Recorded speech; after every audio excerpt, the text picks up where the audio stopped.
कसैलाई उठाउँदा गरेको एउटा गल्तीले हिँडिरहेको मान्छे जीवनभरका लागि व्हीलचेयरमा जान सक्छ।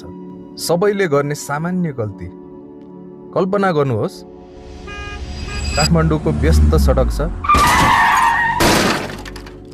एक्कासी मोटरसाइकल दुर्घटना भयो र मान्छेहरू जम्मा भयो।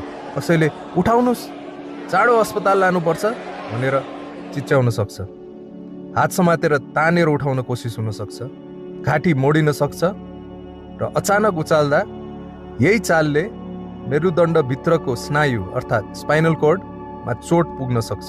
दुर्घटनाले होइन, हामीले उठाएको नमिल्दा चोट लाग्न सक्छ। सही तरिका के हो त? याद गर्नुहोस्, पहिले आफ्नो सुरक्षा हेर्नुपर्छ।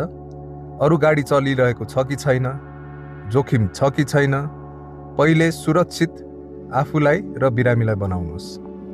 नम्बर 2, एम्बुलेन्स तुरुन्तै बोलाउनुहोस्। कुनै किसिमको झट्का नदिनुहोस्, नतान्नुहोस् र घाँटी मोड्ने काम नगर्नुहोस्। टाउको र घाँटी जहिले पनि स्थिर राख्नुहोस्। दुवै हातले टाउकोलाई सिधा राख्नुहोस्। सकेसम्म शरीरलाई एउटै लाइनमा राखेर सार्नुहोस्। कुनै हेल्थ प्रोफेसनल अर्थात् स्वास्थ्यकर्मी आउँदासम्म शरीरलाई स्थिर राख्नु नै ठुलो सहयोग गर्नु हो।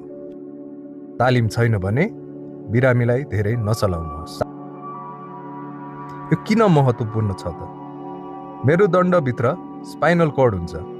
यो दिमाग र शरीर बीचमा तार जस्तै हो।